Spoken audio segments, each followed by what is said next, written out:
Making room for Jesus. Every yes has a no. Have you ever thought about how many decisions you make in a single day? Some decisions are small. What am I going to wear? What am I going to eat? What music am I going to listen to? But some decisions are bigger. The kind of decisions that quietly shape who you become. Who will I spend time with? What kind of person am I becoming? What will I give my attention to? What will I chase? What will I allow to influence me? Here's something important about decisions that most people never think about. Every meaningful yes includes meaningful no's. When you choose something, you are also choosing what you will not choose. That sounds simple, but it is one of the most important truths you will ever understand. If you decide to become a great athlete, that decision includes a lot of no's. No to always sleeping in. No to skipping practice. No to eating whatever you want whenever you want. No to giving up when things get difficult. If you decide to become an excellent student, that decision includes no's. No to wasting every free moment. No to procrastination. No to choosing comfort over discipline. If you decide to be a faithful friend, that decision includes no's. No to gossip. No to betrayal. No to using people when they are convenient. The problem is that many people want the benefits of a decision without accepting the boundaries that come with it. They want the championship without the training. They want the relationship without the commitment. They want the results without the sacrifice. And many people approach their relationship with God the same way. They want the peace of Jesus. They want the forgiveness of Jesus. They want the hope of Jesus. But they don't always want the surrender that comes with following Jesus. They want Jesus added to their life. But Jesus doesn't offer to be an addition. Jesus offers to be Lord. And there is a difference. When Jesus called his disciples, he didn't say, "Add me somewhere into your schedule when you have time." He said, "Follow me." Those two words changed everything. When Peter, Andrew, James, and John heard Jesus' call, they left their nets. Those nets represented their security, their income, their identity, their plans. They didn't leave because fishing was bad. They left because Jesus was better. And that's something every one of us has to understand. Following Jesus will always require leaving something behind. Not because God is trying to make your life smaller, because he knows what makes your life greater. Jesus said in the Gospel of Luke that anyone who wants to follow him must deny himself, take up his cross daily, and follow him. Notice something. Jesus didn't hide the cost. He didn't say, "Follow me and everything will always be easy." He said there is a cost. But here's the amazing truth. The things Jesus asks you to surrender are always things that compete with what he wants to give you. God is not trying to steal your joy. He's trying to free you from the things that promise joy, but eventually steal your peace. Think about your life right now. Every person in this room has limited resources. You have limited time. You have limited attention. You have limited energy. You have limited emotional space. You cannot give 100% of yourself to everything. Something always receives your best. The question is, what is receiving your best? Because whatever receives your attention will eventually shape your heart. If your phone gets your first attention every morning, that tells you something.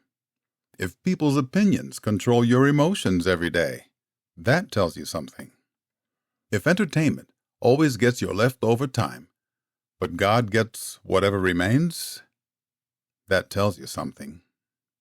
The issue is not whether your life is full. Your life is already full. The question is, what is filling it? The truth is, many people don't walk away from Jesus because they hate him. They walk away because they are too full. Their lives are filled with noise, filled with distractions, filled with the opinions of others, filled with things that demand their attention. And slowly, without even realizing it, there is less and less room for God. This is why one of the most important questions you can ever ask yourself is not just, what do I want? But, what do I need to remove so that I can become who God created me to be? Because sometimes the greatest spiritual growth in your life will come not from adding something new, but from removing something that has been taking the place of what matters most. Think about a backpack. If you keep filling a backpack with things you don't need, eventually you won't have room for the things you actually need. Your heart works the same way. You cannot keep filling your life with things that drain you and expect to have unlimited space for God. Something has to go.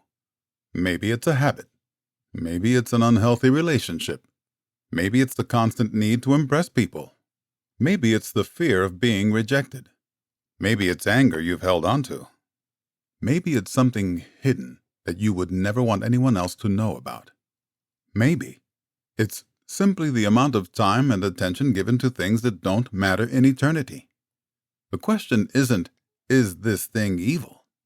The deeper question is this thing helping me become more like Jesus, or is it slowly pulling me away from Him? Because not everything that distracts you is sinful. Sometimes the greatest competition for your relationship with God is not bad things. Sometimes it's good things that have become ultimate things. Sports, for example, can be good. Friends can be good. Success can be good. Entertainment can be good. But anything good can become a problem when it takes the place that belongs only to God. Here's another truth. Your identity should determine your decisions, not your decisions determine your identity. The world says, do whatever feels right and then decide who you are. Jesus says, know who you belong to and let that shape how you live. When you know who you are in Christ, many decisions become clearer. If I know I am a follower of Jesus, then some choices are already made. I don't have to debate whether I should lie to protect myself. I don't have to debate whether I should tear someone down to make myself look better.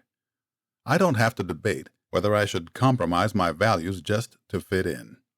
Why? Because my identity has already answered the question. I belong to Jesus. And belonging to Jesus means some things no longer belong in my life. This is not about becoming perfect. None of us are perfect. This is about direction. A student who follows Jesus is not someone who never struggles. A student who follows Jesus is someone who knows which direction they are walking and keeps turning back toward Christ when they fall. Remember this. Every godly no protects a greater yes. When you say no to distraction, you are saying yes to purpose. When you say no to compromise, you are saying yes to character. When you say no to the things that weaken your faith, you are saying yes to a deeper relationship with Jesus. The world will tell you that freedom means having no boundaries. Jesus teaches that true freedom comes when you are no longer controlled by the things that once controlled you. A person controlled by approval is not free. A person controlled by temptation is not free. A person controlled by fear is not free. But a person who belongs to Christ? That person is learning what real freedom looks like. So today, don't just think about making a decision for Jesus. Think about making room for Jesus. Because Jesus doesn't want a small corner of your life. He wants your heart. He wants your priorities. He wants your dreams. He wants your future. Not because He wants to take something valuable away from you. Because He knows that life with Him is the only place where you become who you were created to be. So I want to leave you with one question. Not a question for the person sitting next to you. Not a question for your parents. Not a question for your friends. A question only you can answer. Take a moment and really think about it. What are you going to remove from your life in order to make more room for Jesus? Because every meaningful yes includes meaningful no's. And the things you choose to let go of today may be the very things that make room for the person God is calling you to become tomorrow.